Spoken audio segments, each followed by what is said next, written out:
Si ça vous regarde, ça nous regarde, bonjour à toutes et à tous et bienvenue dans votre émission de société, première émission de l'année.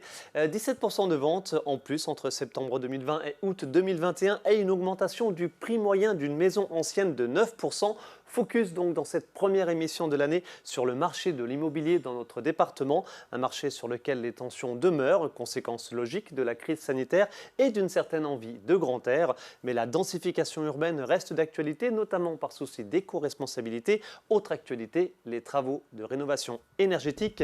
Bref, plein de choses à dire au sujet de l'immobilier sur notre département. On parle de tout cela avec nos invités. Yvan Jacot, bonjour. Bonjour. Vous êtes le PDG, le directeur de la société Les Charpentiers Vosgiens. En effet, Merci oui. d'être avec nous sur ce plateau. C'est votre première. Bienvenue à vous. Agathe Française, bonjour. Bonjour. Vous êtes notaire à Épinal. Merci à vous. Je vais le préciser une fois, l'office notarial des images à Épinal. Mais c'est comme les pharmaciens, on n'a pas le droit de faire de publicité. C'est ça. Rémi Bonhomme-Berger, bonjour. Bonjour. Vous êtes le directeur de l'agence L'Adresse à Épinal. Merci d'être avec nous. Et enfin, Arnaud Rebourg, bonjour. Bonjour. Vous êtes le directeur de la Caisse d'épargne des Vosges. C'est ça. Déjà, meilleurs vœux à toutes et à tous. Tout le monde va bien, pas de soucis? Tout va bien. Ok, dans vos entreprises respectives, un petit peu compliqué, j'imagine, par rapport au Covid, mais globalement, Agathe Française, Globalement, ça va, oui. les choses se mettent en route par rapport au télétravail, etc. On est en télétravail en route depuis hier, donc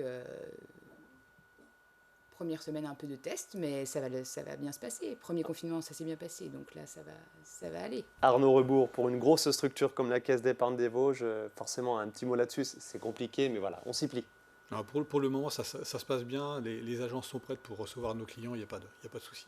Ok, eh ben écoutez, en espérant que ça dure pas trop longtemps, effectivement. L'actualité Covid à suivre, bien évidemment, même si globalement, on a le sentiment que ça va vers un mieux. Mais restons prudents. Allez, l'immobilier, les prix montent toujours et le marché se durcit. C'est le titre de cette émission. Nous allons donc faire le point sur les taux, faire le point sur les volumes de vente, faire le point sur les prix, faire le point sur les travaux de rénovation énergétique, faire le point sur cette volonté vraiment de densification urbaine de la part des pouvoirs publics, mais en parallèle, il y a aussi une certaine volonté de grand air de la part des habitants, alors du département et puis d'autres départements qui viennent s'installer, des habitants d'autres départements qui viennent s'installer dans les Vosges. Agathe Française, quelques chiffres déjà. Allez, on va prendre tout de suite le pouls avec les ventes, alors enregistrées par votre chambre interdépartementale des notaires entre septembre 2020 et août 2021. Très globalement, on va avoir une diapo des ventes qui ont augmenté de 17%. C'est énorme. Oui, c'est énorme, et c'est vrai que on l'a quand même rapidement ressenti avec un marché avec des demandes, même pendant le premier confinement, de personnes qui recherchaient déjà. Alors effectivement, il y a eu je pense que le premier impact, ça a été vraiment le confinement, où les gens ont eu vraiment envie d'investir, de quitter peut-être un peu leur appartement pour investir dans des biens avec terrain, avec un extérieur. Ou avec une terrasse. Ou avec une terrasse, bien sûr. Ça, nous, on l'a ressenti dès le premier confinement. Les gens appelaient pour rechercher ce type de bien. Vraiment. Alors, on avait fait une première émission sur l'immobilier, effectivement, à l'automne, c'était en octobre 2020. Ces chiffres, c'était pas ceux-ci. Hein. Non. Là, Et en fait, plus 17%, c'est énorme. On s'est dit, ça va s'essouffler tout de suite. Ouais. Les gens vont avoir peur du Covid et puis ils vont pas vouloir investir surtout. Nous, c'est vraiment ce qu'on s'était dit. Hein. Sortie de premier confinement, on s'est dit, ça va redescendre tout de suite et ça va même peut-être être une année compliquée en termes de transactions immobilières. Pas du tout. Ça nous a surpris. Nous, ce qu'on voit, c'est effectivement, on est dans un secteur des Vosges où effectivement, on a peut-être plus la possibilité d'acheter une maison que forcément on va se détailler les prix dans quelques instants. D'autres secteurs. Donc les gens sont mis à la recherche d'une maison. Et puis après, je pense que, M. Bonhomme-Berger pourra le dire, ceux qui savaient pas s'ils voulaient vendre ou pas se sont dit que c'était peut-être le moment, et effectivement, ça a eu un essor, et on se retrouve avec effectivement des chiffres comme plus 17%. Alors ça, c'est sûr, hein, c'est département Vosges, il faut voir par secteur, hein, c'est différent qu'on soit à Épinal, alentour Épinal ou Plaine Nord, c'est pas pareil. Mais dans l'idée, nous, en tant que professionnel, on s'était dit, ça risque vraiment de chuter, et or, pas du tout. Pas du tout. Ça n'a fait qu'augmenter avec un marché qui se tend de plus en plus, mais ça, je pense que M. Conan-Berger... Plus 17% Ouais. sur les appartements anciens, moins 28% sur les appartements neufs. En même temps, il n'y en a pas beaucoup, Il y en a mais moins. voilà. Les maisons anciennes, plus 15%. Et alors là, c'est flagrant, hein, ce chiffre à propos des terrains à bâtir. Alors, c'est vraiment des moyennes départementales. On ne parle pas de surface, etc. C'est juste en termes de volume de vente, plus 46% pour les terrains à bâtir. Rémi Bonhomme-Berger, juste le contexte général et ces chiffres incroyables. Oui, incroyable. Alors, on a un petit peu la tête dans le guidon, donc c'est bien de faire une pause aussi pour les regarder, parce on est tous été en flux tendu sur nos activités. Le constat flagrant, c'est qu'on a une demande, alors effectivement post-Covid, post-confinement, où les gens ont réfléchi, je veux une pièce de plus, je veux me sentir mieux chez moi. On enfonce des portes ouvertes, ça tout le monde l'a bien compris. Mais du coup, il y a une demande et il n'y a pas forcément le produit en face. Donc, il y a des déclenchements de projets qui sont venus du fait de l'appât, du gain potentiel, je vends potentiellement plus cher. Nous, on a fait des estimations où on a même des amis qui se sont dit bah, tant pis, je mets quand même en vente, je tente le coup et il y a 20, 30, 40 000 euros de plus que ce qui était prévu et il y a l'acheteur en face. Donc on ajuste les estimations. Cet effet d'aubaine pose un deuxième problème, c'est qu'on a des vendeurs qui sont retrouvés derrière avec pas forcément de biens à trouver en parallèle, hein, c'est toujours la même histoire, hein, c'est les vases communicants. Donc il y a une grosse réflexion sur ce que va devenir cette tendance lourde là, qui était, à mon avis, qui va se tasser dans les temps qui viennent, quoi. Et puis il y a toujours ces effets de taux, hein, mais ça, on a un spécialiste qui pourra nous l'expliquer. Il y a ces effets de taux qui forcément jouent le jeu, hein, ça donne... Yvan Jacot, votre sentiment auprès de... Vous m'arrêtez si je me trompe, mais si mes souvenirs sont bons, il y a plusieurs mois maintenant, je crois, il y a une règle qui a été mise en place sur le secteur d'Épinal, si j'ai bien compris, d'inciter les particuliers à acheter des maisons anciennes plutôt que de construire du neuf. Il y a une règle qui a été mise en place pour Il y a le programme Épinal au cœur, ouais. dont on va parler dans quelques instants. Et Yvan Jacot, pardon, je me permets de vous couper. La tendance globale, vous la confirmez charpentier vosgien, vous installez des Velux, vous faites des toitures, des isolations, etc. Vous êtes submergé au taquet en ce moment. Plus 40% en 2021. Plus 40% en 2021. Ok, de commandes, alors pas de ouais. chantier parce que vous êtes une petite structure, une petite De dizaine chiffre d'affaires, quoi. de chiffres d'âge. Ça se poursuit, pas de souci sur 2021, le carnet de commandes non, est plein. ça commence à se compliquer, donc ça va. Les validations de commandes, oui, ça continue à grimper, mais la réalisation du chantier commence à se compliquer. Ah, par rapport aux produits, à la disponibilité des Oui. matériaux, on y reviendra. Au niveau des banques, vous confirmez aussi Oui, les chiffres que l'on a vus sur l'évolution, on les retrouve dans les montants, dans les volumes de financement. On est complètement dans cette dynamique. Sur cette dynamique, après, la question qu'on pouvait se poser, c'est est-ce qu'elle va perdurer ou pas. Écoutez, on verra les tendances de taux, parce que je pense que ça peut avoir une influence. Aujourd'hui, les taux sont excessivement bas, sont en tout cas exceptionnellement bas.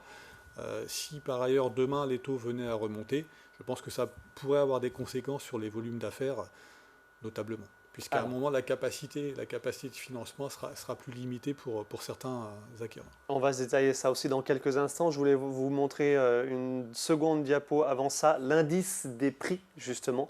L'indice des prix dans les Vosges et en comparaison avec la France. Voilà, dans les Vosges, nous sommes sur une augmentation de 8,5% sur les appartements anciens. Je répète, c'est toujours sur la période septembre 2020, août 2021.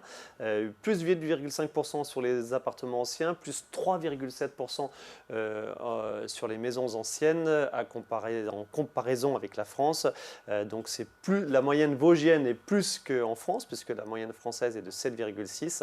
En revanche, sur les maisons anciennes, la moyenne française est beaucoup plus importante, puisqu'on est à 9,4%. Qu'est-ce que disent ces chiffres, Agathe Frances ? C'est sûr que... Alors, moi, j'ai été quand même assez surprise des chiffres, parce que je pensais pas forcément... Enfin, alors, c'est peut-être ma clientèle qui fait que j'ai des dossiers où c'est essentiellement... je quitte un appartement pour aller dans une maison, comme je disais tout à l'heure. Les prix sont peut-être pas encore envolés sur notre secteur vosgien. On est quand même peut-être plus limité par rapport à, de toute façon, quand on regarde au niveau national, on peut pas comparer le marché vosgien quand même avec. Il faut C'était vraiment pour se donner faire- un petit ordre d'idée. Voilà, non, mais c'est sûr, on fait comme ça, mais c'est vraiment, il faut vraiment faire le distinguo. Les prix. Moi, j'avais l'impression pourtant que on était plus sur de la transaction avec, pour de la résidence principale, maison à usage d'habitation, et moins sur de l'appartement.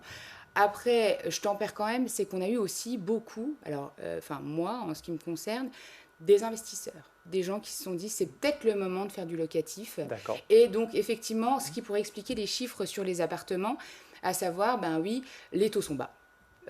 Donc, je vais investir, je vais faire du locatif, c'est peut-être le moment. Et puis, il y a des gens qui vendent leur appartement parce qu'ils veulent justement se retrouver en maison. Et donc, il y a des appartements à vendre, peut-être plus. Alors ça, je parle sous couvert de Monsieur Bonamberger, mais peut-être plus facilement qu'une maison, puisque j'ai l'impression que pour trouver une maison dans le secteur, on est quand même sur quelque chose de très tendu. Peu d'offres quand même pour une maison individuelle. Et Rémi peut-être plus Bonamberger d'offres dans l'appartement, pour Oui, les c'est appartements. tout à fait le constat. Alors, investisseurs, pour commencer, on a senti ça aussi, mais effectivement, parce qu'on s'est retrouvé, on se serait vu il y a un an et demi, alors, je ne veux pas de date précise, mais on faisait le constat avec mes équipes qu'on avait beaucoup d'appartements à vendre, 80, 90, 100 000 euros, et pas forcément de demande en face. Alors, l'entièreté du marché qui s'est un petit peu envolé a fait que tout a été tiré vers le haut. Donc du coup, il y a eu de nouveau de l'attractivité. Les investisseurs se sont positionnés parce que certains appartements devenaient intéressants en termes de prix. Donc on a eu vraiment cet effet-là. Après, pour la résidence principale, on le fait très clairement, ce constat-là. Alors sur des statistiques qui sont celles de mon agence, par exemple, qui sont vraiment basées sur Épinal et très proches d'Épinal, on est même à plus que ce que j'ai constaté là. Oh là, ce sont des moyennes départementales. On était sur une moyenne à 160 000 euros pour une maison d'habitation il y a 2 ans. On est à 180 aujourd'hui, 175, 180. Donc c'est 15%, quoi. Donc c'est pas négligeable. Et en même temps, alors ça il faut bien l'entendre, c'est que s'il y a des gens regardez votre émission, vous regardez les sites d'annonces, vont voir des annonces, des prix d'affichage. Nous on parle de prix réalisés. Oui. Il y a des biens qui sont sur le marché aujourd'hui alors qu'on est sur un flux tendu où il y a une vraie demande qui ne trouve pas chaussure à son pied, et il y a des biens qui ne se vendent pas. Donc ça reste, j'enfonce encore une fois une porte ouverte, mais ça reste une évidence que si vous n'êtes pas au tarif du produit attendu par l'acquéreur, vous ne vendrez pas votre maison. Quand bien même, on est à plus 15% sur certaines maisons. Alors les taux d'intérêt nous permettent d'acheter. Vous êtes en train de nous dire que très globalement, les prix sont trop importants. On a une vision, on a une volonté de vendre un peu trop cher. Ah bah le vendeur s'engouffre, c'est automatique, ça c'est une évidence. Là où on retrouve, alors ça c'est une tendance lourde, il y a 5-6 mois, vous aviez les biens, ils passaient pas en annonce quasiment. C'est-à-dire qu'on travaille beaucoup, nous, en tant que professionnels, sur un fichier client existant qu'on entretient, qu'on alimente, et les biens n'avaient pas le temps de passer en annonce. On recommence à voir des biens qui mettent 2 semaines, 1 mois sur des bons produits, sur les produits phares. C'est une tendance lourde aussi au niveau du réseau national, c'est ce que ressentent dans les grandes villes d'autres agences où, encore une fois, on n'avait pas le temps de voir les biens passer. Donc ça, c'est significatif quand même d'un tassement de cette envolée des prix qui est clairement en train de se passer. Depuis 2 mois, ça s'est bien tendu, quoi. On est vraiment de nouveau sur un manque de produits, certes, mais aussi une demande qui observe, quoi. Demande qui observe, vous le confirmez aussi ça, Yvan Jacot, sur des clients qui prennent peut-être un peu plus de temps. Alors, on fait appel à vous, notamment évidemment pour faire des travaux, pour faire des estimations de travaux, etc. C'est ça. Mais vous le ressentez, c'est quoi? C'est cette attente, cette méfiance, c'est quoi? C'est de plus en plus fréquent. Il y a de plus en plus de personnes qui me contactent pour demander une étude ou un devis provisoire pour avoir une idée s'il faut faire des travaux, si c'est nécessaire ou pas, si vraiment c'est très important, s'ils ont laissé dans le budget, et avoir une idée de ce que ça leur coûterait d'acheter, plus de faire les travaux qui vont avec pour gagner en confort. Et c'est plus prégnant qu'avant ou... Ah oui. Ouais, oui. Beaucoup plus. Beaucoup plus. Ouais.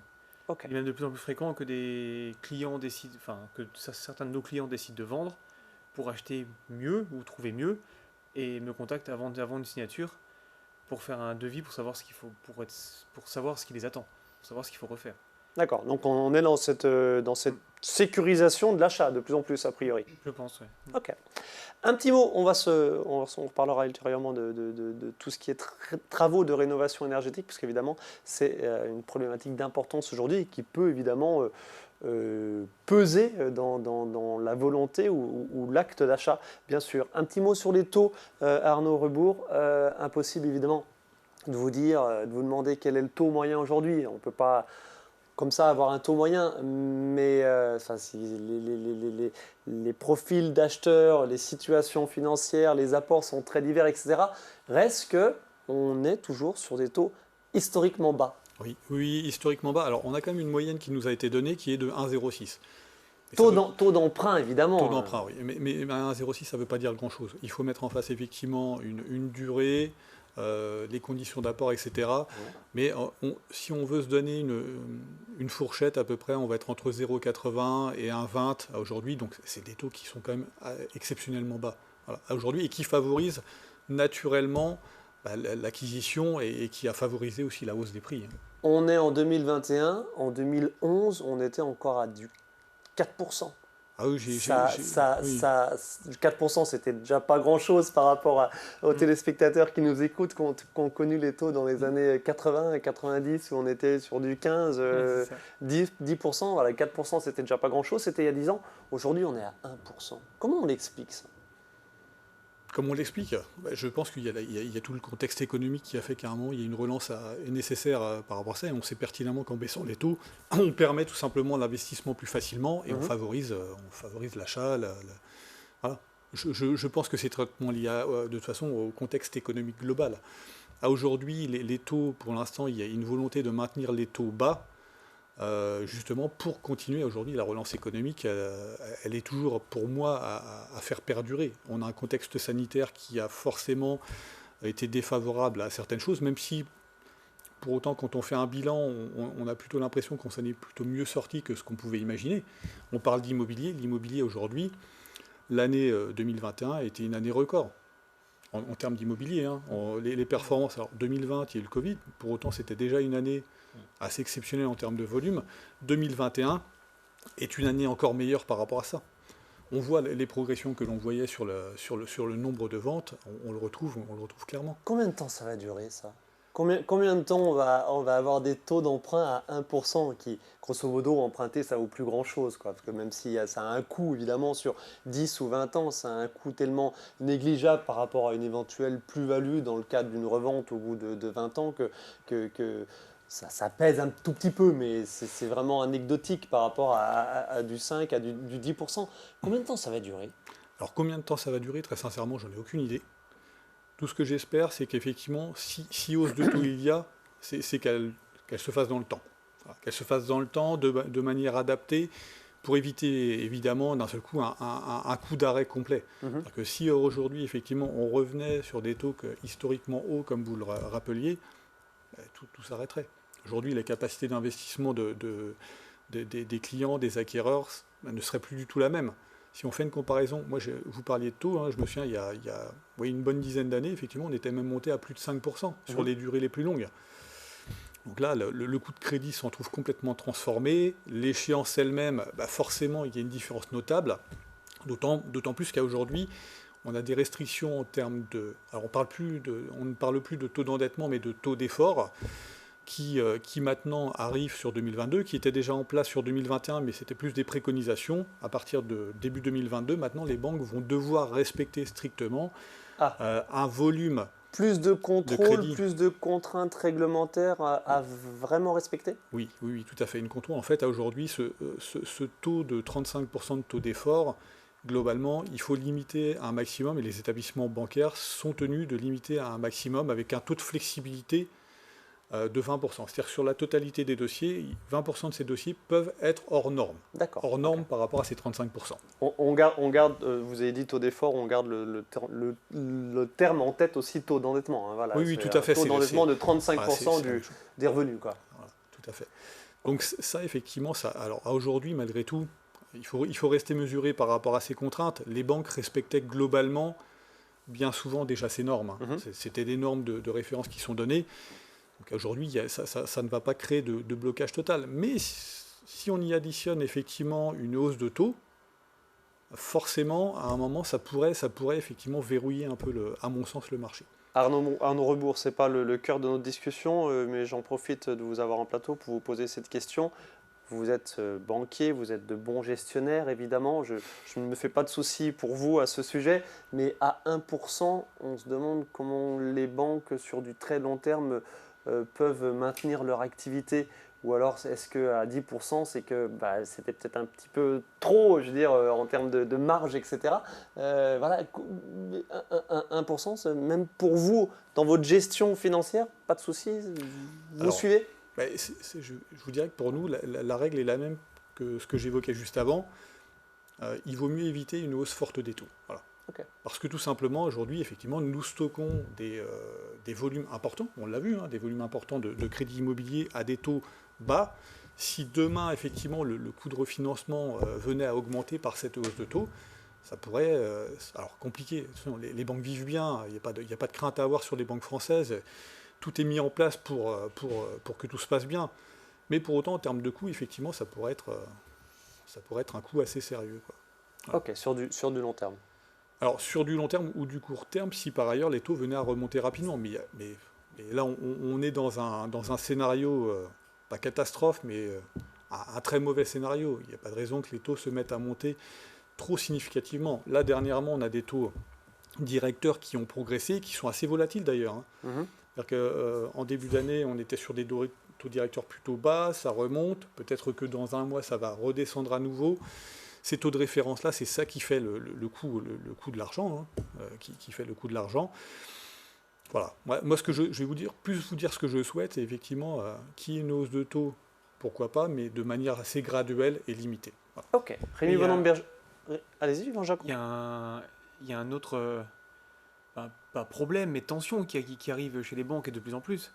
Il y a beaucoup de services publics tels que l'ANA, entre autres, enfin public, je pense que c'est service public, mais l'Agence nationale d'amélioration de l'habitat, c'est ça, qui incite, qui donne les aides aux particuliers pour faire les travaux de rénovation, ou SCI aussi d'ailleurs, si mes souvenirs sont bons, mais ils incitent de plus en plus les particuliers à repartir, comme il y a une dizaine d'années, sur les prêts à taux zéro, les éco-prêts à taux zéro.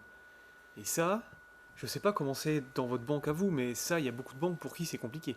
Qu'en est-il aujourd'hui de ces dispositifs d'accompagnement? Le prêt à taux zéro, c'est toujours d'actualité? Il y a deux choses en fait. Il y a le prêt à taux zéro et l'éco-prêt à taux zéro. Oui, en éco-prêt, oui, pardon. En éco-prêt, oui, mais c'est pour ça. J'ai bien compris que vous parliez de l'éco-prêt. Allez, tout rapidement sur les différents types de prêts vraiment spécifiques comme ça. Alors, le prêt à taux zéro, c'est pour de la primo-accession ou des personnes qui ne sont pas propriétaires de leur résidence principale depuis plus de 2 ans. Là, on a un prêt à taux zéro et l'annonce a été faite qu'en fait, les éléments de 2021 continueront sur 2022. Voilà. Ça, ce qui est plutôt une bonne nouvelle. Sachant que c'est limité, évidemment, en volume. Oui, c'est limité en fonction du secteur, en fonction du projet, etc. Il y a différents critères par rapport à ça. Il y a même des différés, c'est-à-dire qu'il peut y avoir un différé de 5, 10, 15 ans qui permet effectivement aux clients tout simplement de pouvoir acquérir quelque chose qu'ils n'auraient pas sur un taux classique. Donc le prêt à taux zéro, le fait effectivement que ça soit relancé sur l'année 2022, je pense que c'est une bonne nouvelle. Primo-accédant et propriétaire locataire non propriétaire de sa résidence principale. Pendant 2 ans. C'est là la notion de primo-accédant, elle est à ce niveau-là. Après, conditions de ressources, mais bon, voilà.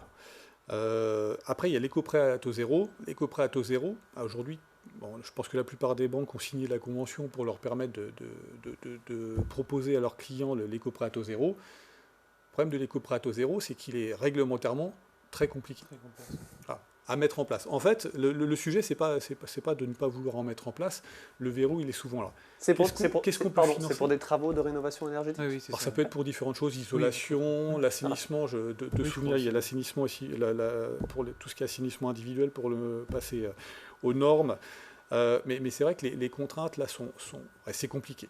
Alors, clairement, c'est compliqué à mettre en place. Dès qu'on essaye de le mettre en place, en plus, on n'en fait pas tous les jours. C'est ça aussi, parce que la notion de donc quand effectivement les collaborateurs sont chargés de faire un éco-prêt à taux zéro, c'est une procédure assez lourde.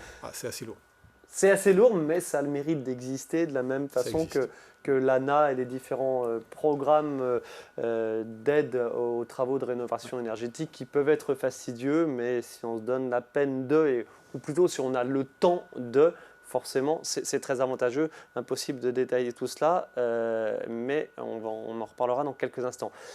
On sort du plateau, je vous propose de regarder un extrait d'un reportage réalisé l'été dernier, c'était en juillet dernier, sur le programme justement dont on parlait tout à l'heure, Épinal au cœur, à savoir cette volonté de la ville d'Épinal, mais c'est le cas aussi dans d'autres villes et notamment à Saint-Dié-des-Vosges, de se réapproprier, attirer de nouveau des familles en centre-ville pour notamment habiter des maisons qui étaient en déshérence, on va dire, ou de fusionner plusieurs appartements pour habiter de grands appartements. On est sur du 80-100 mètres carrés. On regarde, c'était un reportage réalisé avec Denis Lequen. Située à quelques minutes à pied du centre-ville d'Épinal, cette maison construite en 1898 en haut de la rue Notre-Dame de Lorette entame une troisième vie. Pour Laurent, Natacha et leurs 4 enfants, une famille recomposée, cette maison a été un véritable coup de cœur. Ne souhaitant pas trop s'éloigner du centre-ville, l'emplacement était idéal. Coût des travaux de réhabilitation, 115 000 €, une somme conséquente qu'ils n'auraient pas pu investir sans les 40 000 € d'aide obtenus par le dispositif Épinal au cœur. L'opération Épinal au cœur a permis une rénovation globale de la maison, alors qu'initialement, les propriétaires souhaitaient uniquement rénover l'isolation des combles. Ce qui a été envisagé, du coup, c'est l'isolation des murs périphériques, qui permet d'atteindre une très bonne performance énergétique. Le bâtiment était initialement en étiquette E et il est passé en étiquette B. Les autres gros travaux, l'installation d'une chaudière à granulés bois pour le chauffage central et l'eau chaude sanitaire, le changement des fenêtres et bien sûr la mise aux normes de toute l'électricité. Une rénovation globale confiée non pas à un maître d'œuvre, mais aux techniciens du dispositif.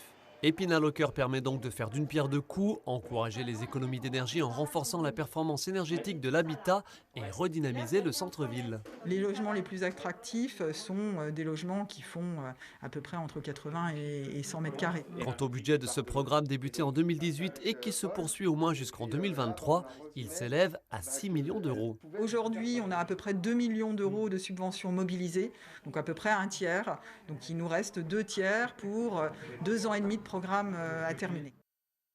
Voilà, les 2 tiers, ça fait donc pour ce qui est d'Épinal, et c'est une actualité donc, qui date de juillet dernier, ça nous fait donc 4 millions d'euros, auxquels s'ajoute celle de l'ANA, l'Agence nationale de l'habitat dont on parlait tout à l'heure. Il y a bien sûr des contreparties à ce dispositif, ne pas revendre le bien avant 5 ans si on est propriétaire occupant, 9 ans si on est propriétaire bailleur. Et parmi les évolutions récentes ou à venir de ce type de dispositif, je le répète à Épinal, mais c'est le cas aussi dans d'autres villes, et notamment de façon sûre, bien sûr, à Saint-Dié-des-Vosges, avec Épinal, Saint-Dié, cœur de ville. Voilà. Les évolutions récentes ou à venir, je le disais, subventionner l'auto-rénovation, c'est-à-dire l'achat de matériaux par les particuliers qui feraient eux-mêmes les travaux de rénovation, et accompagner de manière globale des travaux de rénovation énergétique, mais sur des copropriétés.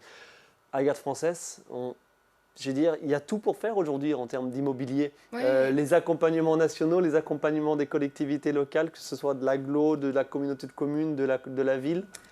Moi, je trouve que ce dispositif est vraiment très bien. Et c'est vrai que là, c'était le secteur rue Notre-Dame de Lorette, au secteur que je connais bien, qui, on ne dira pas, mais il y avait vraiment certains bâtiments, on était à la limite de l'insalubrité. Donc, et d'ailleurs, c'est un secteur qui est très proche centre-ville, qui aurait pu être qui a été très attractif, qui a été laissé complètement à l'abandon, dont certains immeubles, je vous dis, proches de l'insalubrité, et qui là, grâce à ce dispositif-là, effectivement, commence. On voit effectivement, hein, quand on se promène, que ça rénove, qu'on refait les toitures, l'isolation, etc. Et puis vous le voyez dans vos études. Et on le voit. Alors c'est vrai que nous on le voit, mais en fait nous on va avoir l'acte pour passer la vente de l'appartement. On sait qu'il y a des travaux à faire, etc. Mais après, nous, on n'a pas trop de droit de regard sur tout ce qui est Épinal au cœur. Bien évidemment, nous, on fait la transaction immobilière, on accompagne le client, vendeur, acquéreur, etc. Mais on n'a pas... surtout la mise en place du processus Épinal au cœur, effectivement, bien évidemment, on sait ce que c'est, hein, on a regardé, mais on n'a pas... c'est vrai, le client le fait après, enfin, généralement, va consulter, anticipe pour voir s'il est éligible ou non à ce dispositif. On passe la vente et après, tout se passe après. Donc nous, c'est vrai qu'on ne voit pas un peu ce qui se passe derrière. Je le vois en tant qu'habitante spinalienne, plus qu'en tant que notaire, pour le coup. Okay. Mais je trouve que c'est bien. Yvan Jacot, je répète, aujourd'hui, on a le sentiment qu'il y a tout pour faire. Il y a tout pour bien faire, en plus. Il y a tout pour faire, en effet, oui. Il y a les aides, les différentes aides pour à peu près tout le monde, maintenant. Les revenus sont pris en compte aussi, mais ça ne change pas tant que ça. Il y a tous les systèmes de conseil qui sont là aussi. Il y a l'espace Info-Énergie qui est là pour ça.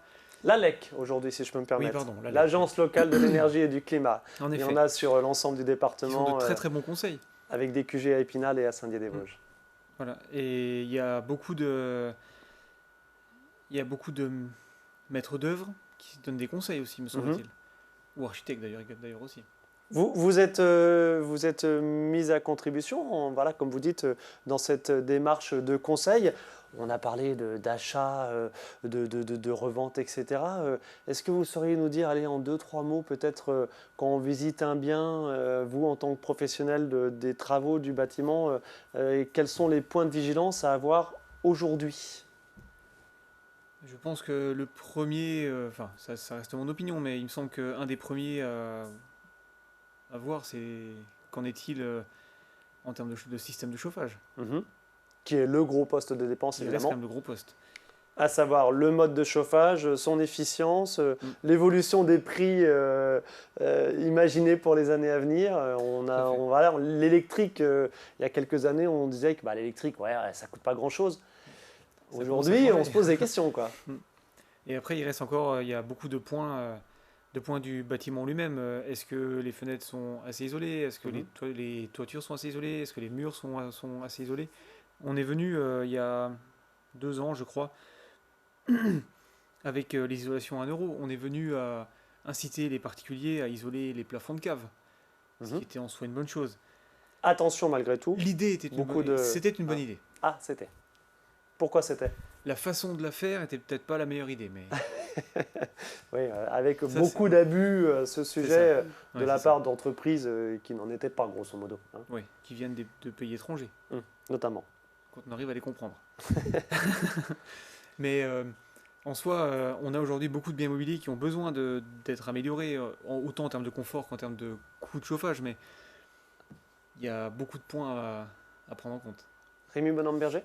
La problématique est vaste parce qu'il faut une vision effectivement globale de la rénovation des bâtiments. C'est automatique, c'est-à-dire qu'on parle de chauffage, mais c'est un ensemble de choses qu'il faut envisager. Et quand j'entends que tout est fait pour améliorer les choses, alors oui, les pouvoirs publics sont vraiment présents sur le sujet et on peut que les remercier sur ce point-là.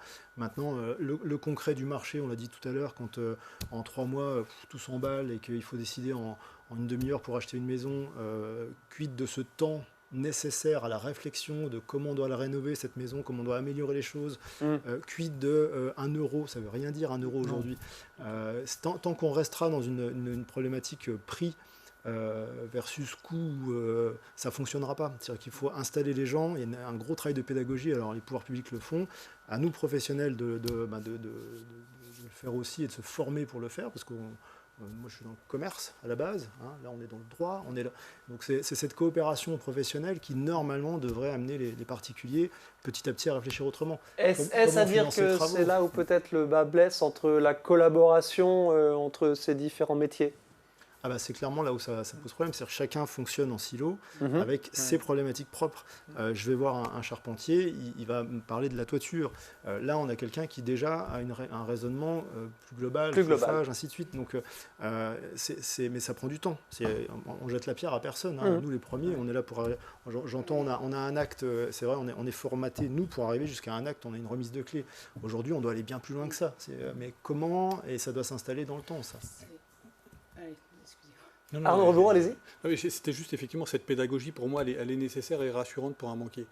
Aujourd'hui, le fait effectivement de voir un client arriver avec un projet sur lequel il a pris le temps, et c'est pas toujours simple de prendre le temps, quand un bien est au prix, ça peut partir vite, et qui a pris le temps de savoir où il va exactement en termes d'enveloppe globale, c'est rassurant. Parce que bien souvent, effectivement, on peut se retrouver avec un financement où on se met un peu en limite, et qui ne permet pas forcément d'effectuer des travaux lourds derrière, d'accompagner les clients sur des travaux lourds. Donc effectivement, cette pédagogie-là, pour moi, elle est importante. Elle est importante et c'est là où, à Garde Française, vous avez ce constat aussi que voilà, c'est là où le bas blesse. Oui, c'est vrai que effectivement, le fait que le marché soit tendu, il y a un peu de précipitation et c'est compliqué quand on va acheter un bien de se dire, ben effectivement, en termes, qu'est-ce qu'il va falloir que je fasse comme travaux en termes pour me sentir bien dedans. Alors on parle de l'isolation, mais ça peut tout peut entrer en ligne de compte, n'importe quel travaux, refaire une salle de bain, etc. Et c'est vrai qu'ils se précipitent, enfin souvent, le marché fait qu'ils sont obligés, les acquéreurs sont obligés de se précipiter puisque les vendeurs, il y en a moins, il y a moins d'offres. Donc effectivement, il faut qu'ils anticipent, mais on ne sait pas, il faut s'adapter à chaque maison, à chaque bien immobilier.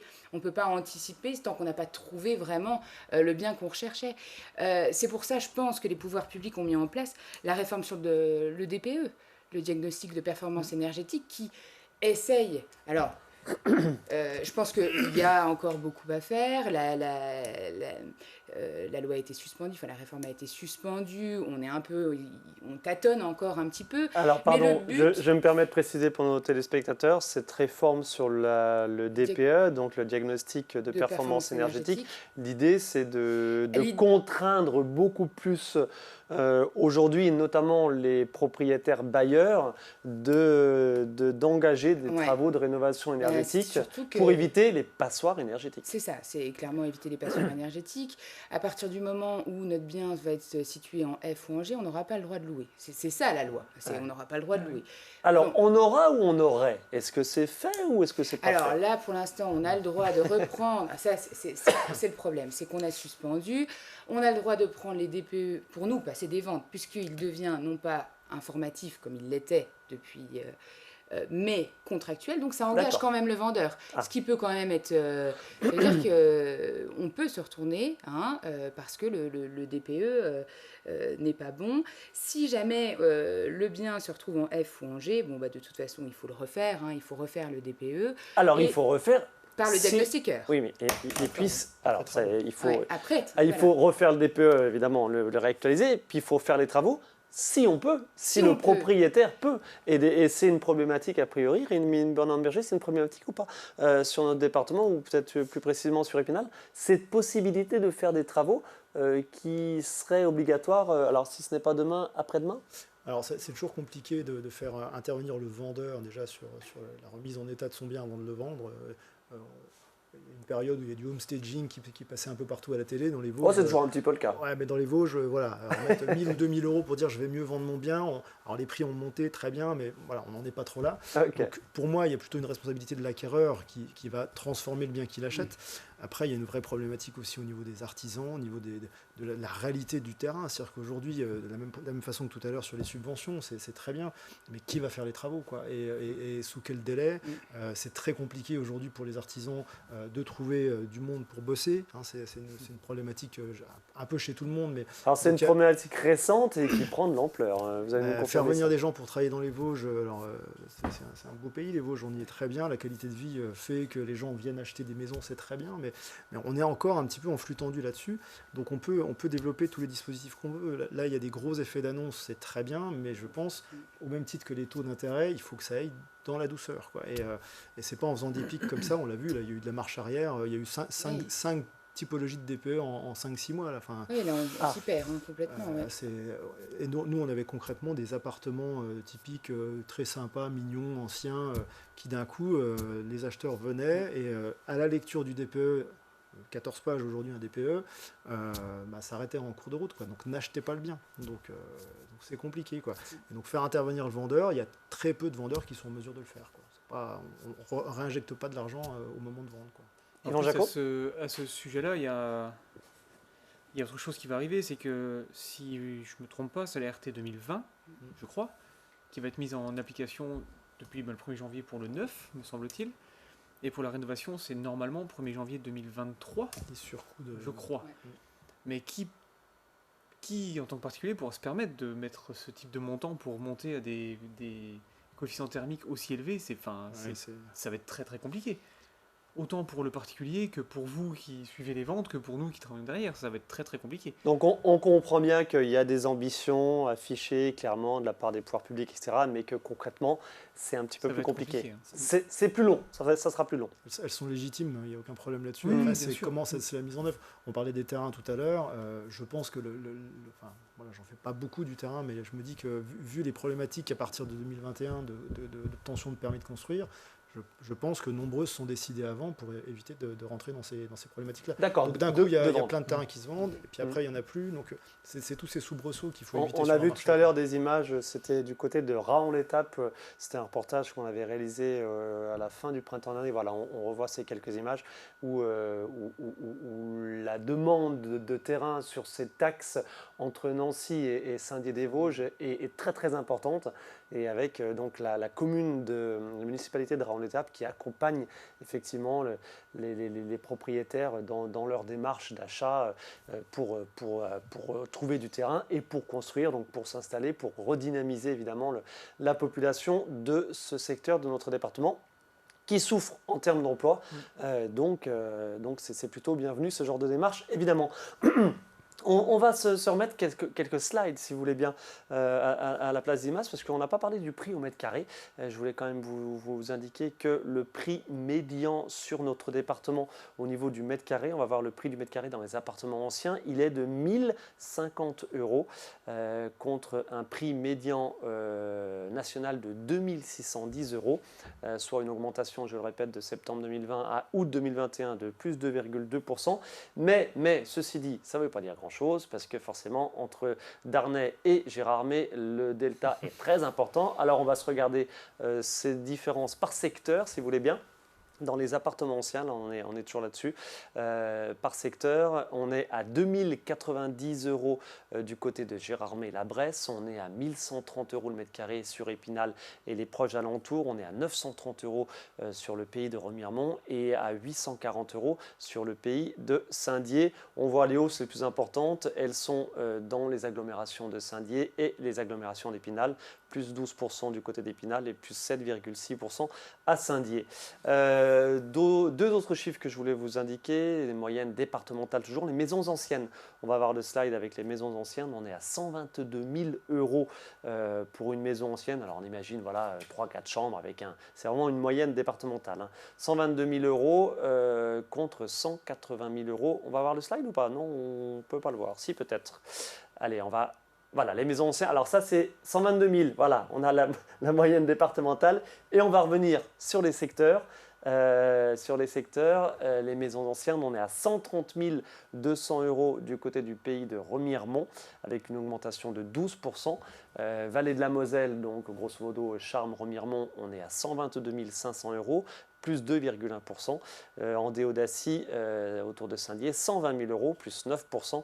Et Plaine Nord, on n'a pas l'augmentation, mais évidemment, on se doute que la moyenne est basse. Plaine Nord comme Plaine tout court, où les prix sont assez bas, 89 000 €, avec des vraies ambitions par rapport à la Plaine. Je pense notamment à la communauté de communes des Vosges côté sud-ouest, donc Darney, Montureau, etc., où il y a une vraie volonté de redynamiser l'habitat, et le président Alain Roussel me disait récemment qu'ils vont justement, dans le cadre de la communauté de communes, initier un vrai programme de rénovation de ces anciennes fermes, Rémi Bonhomme-Berger, de ces anciennes fermes en milieu rural qui sont difficiles à rénover parce que ce sont des grands volumes. Et puis il y a énormément de choses à faire. Là, on est très loin des problématiques énergétiques actuelles, c'est clair. Alors, il y a eu un engouement de la ferme vosgienne. Nous, on n'en fait pas, sur Épinal, on en a très peu, mais on retrouve effectivement cet attrait du verre là, récent post-Covid qui fait qu'on a des étrangers qui viennent acheter même des toutes petites bicoques pas très chères pour avoir ce côté résidence secondaire. Donc, les Belges, les Hollandais sont toujours présents. Alors il y a le marché des hauts que je ne connais pas du tout, qui s'enflamme complètement et qui... on n'a pas beaucoup parlé. Enfin, j'ai parlé de Gérardmer, évidemment, mais Gérardmer, voilà, la perle des Vosges, on sait que les prix sont très importants. Je l'ai dit tout à l'heure, quelque chose comme 2100 € le mètre carré. Là, ça va, c'est cher et ça va aller encore crescendo très, très certainement. Donc toujours pareil, attention aux bulles, quoi. Il ne faut pas être oiseau de mauvais augure, c'est pas ça, le marché il ne fait que ça. Donc voilà, il faut suivre. Et puis, il faut faire à l'envie aussi. Hein, si on a envie d'une résidence principale dans les Vosges, on a encore une fois une qualité de vie qui est très agréable. On parle de 2000 € de prix au mètre carré sur des gros produits locaux, quoi, hein. On a bien vu qu'avec 1200, 1300 € du mètre carré, sur Épinal, on a quand même toute une infrastructure très développée. On est sur un prix moyen à 170 000 € pour acheter une maison. Avec les taux d'aujourd'hui, je veux dire, tout le monde peut devenir propriétaire. C'est très, enfin, tout le monde, en tout cas une grosse partie de la population. Yvan Jacot, les prix sont bas, effectivement. Je ne maîtrise vraiment pas ce domaine-là, mais pour ce qu'il en est après de l'ensemble, ça dépend de ce qu'on cherche. Ça dépend si on veut du rénover ou pas rénover, ça dépend si on cherche de la lumière ou pas de la lumière, ça dépend si on cherche de la place ou pas de la place. Quelle est la tendance auprès de vos clients? Alors, ceux qui font appel à vous, évidemment, ce sont des gens qui font des travaux. C'est des travaux pour quoi? De la rénovation énergétique, du confort, de la lumière, comme vous dites? Oui, de la lumière, oui. La lumière, beaucoup? Oui, forcément. Charpentier, les fenêtres de toit, ça y va. C'est ça, et de plus en plus, oui. Et de plus en plus, oui. Ok. À Garde Française, par rapport aux envies, aux demandes, quelles sont-elles? Comment vous sentez les choses? Dans votre office notarial, vous avez un collaborateur qui est spécialisé, Oui. je veux dire, un agent immobilier en interne. Ça, Oui, c'est un négociateur. Oui, un négociateur. tout à fait. C'est assez récent, ça?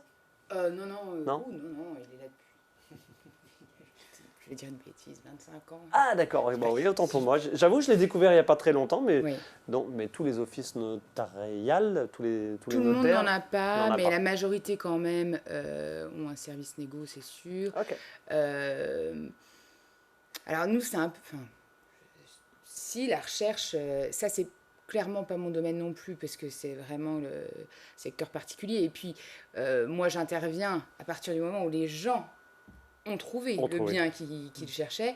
Donc vous dire ce qu'ils recherchent en priorité, moi je ferai un constat assez basique en disant, effectivement, après post-Covid, comme je vous disais tout à l'heure, ils ont voulu plus d'espace, ça c'est sûr, et puis un extérieur. Mais effectivement, moi le client, je le rencontre une fois qu'il a trouvé, enfin généralement une fois qu'il a trouvé son bien. Donc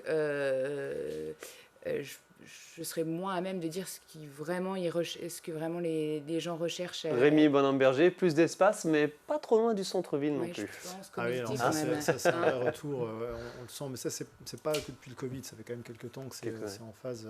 Les familles ont envie d'avoir une proximité immédiate. Alors c'est là où le marché spinalien n'est pas élastique, c'est là où il y a effectivement... Ou là, les grandes villes comme Remiremont, Saint-Dié, on est sur les mêmes problématiques. C'est la même problématique. Donc les aides de réhabilitation pour des biens qui n'étaient pas forcément destinés à des familles, ça c'est très intéressant. Après, encore une fois, avec les problématiques de mise en œuvre, mais on a cette demande-là. Et on a des personnes, vraiment des demandes récurrentes. J'ai un beau budget, 250, 350 000 €. Mon banquier me suit sans problème. J'ai de l'apport, j'ai tout ce qu'il faut. Tous les indicateurs sont verts. Et on n'a pas forcément le bien en face, quoi. Et c'est pas pour autant que vous mettez votre maison à 300 000 € sur le marché qu'elle va se vendre. Si elle ne vaut pas 300 000 €, elle ne se vendra pas. Et on a aussi une tendance forte, en revenant sur les problématiques de DPE, où on a de nouveau des jeunes acquéreurs qui n'ont pas des énormes budgets, mais qui ont ces exigences-là. Alors, ce n'est pas des exigences au sens je suis exigeant, c'est j'ai cette sensibilité-là de ne pas acheter une passoire thermique, quoi. Alors, donc, il y a ce temps d'adaptation du marché, je pense. Et vous parlez des jeunes, effectivement, je comptais aussi en parler dans le sens où les primo-accédants sont de plus en plus jeunes. Les jeunes achètent plus facilement, plus rapidement qu'il y a quelques années. Hein. Ça, c'est une vraie tendance aussi.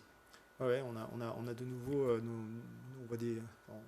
C'est la petite blague à l'agence, mais il suffit de regarder les dates de naissance et on tombe à la renverse. Des jeunes de 20 ans qui de nouveau deviennent propriétaires. Alors c'est rassurant. Les banques ont aidé à ça. Je pense qu'on va re-rentrer dans une phase où il faudra des dossiers un petit peu plus solides. Donc ça, c'est un conseil pédagogique aussi. Ça se prépare à un achat. On ne se réveille pas du jour au lendemain à se dire tiens, je vais aller chercher 150 000 € chez mon banquier. Il faut bien aller voir son conseiller financier en amont, essayer déjà de préparer un peu le sujet pour ne pas être déçu et être capable de prendre des décisions rapides le temps venu, quoi. Donc, Allez, on se regarde une dernière slide, une dernière diapo pour se remettre en tête quelques chiffres et ce sera le terme de cette émission, une petite synthèse. Alors c'est une synthèse départementale, hein, je répète, ce sont vraiment des moyennes départementales. Pardon. Appartement ancien, on garde en tête le prix médian 1050 € le mètre carré, mais on garde aussi en tête que sur Gérardmer et Léo, on est plutôt proche des 2100 € le mètre carré. Les maisons anciennes, allez, 122 000 €. Les terrains à bâtir de base, 31 000 €. Mais ce qui est important, c'est l'évolution, plus 11% de ventes entre septembre 2020 et octobre 2021. Les évolutions dans les maisons anciennes, 9%. Et les appartements anciens, on l'a déjà dit tout à l'heure, plus 2,2%. Voilà, c'est quelques chiffres qu'on essaie de se garder en tête et on se donne rendez-vous dans 1 an et demi, 2 ans pour faire un petit peu le point. Merci à tous les quatre de votre participation à cette émission. Bonne continuation, on le voit, il y a pas mal d'actu évidemment sur le marché de l'immobilier et notamment évidemment au regard des travaux de rénovation énergétique qui prennent de l'ampleur avec plein de dispositifs. On aura certainement l'occasion d'en reparler au cours de cette émission. Bonne continuation. Merci à vous de votre attention. On se retrouve très prochainement pour une nouvelle émission.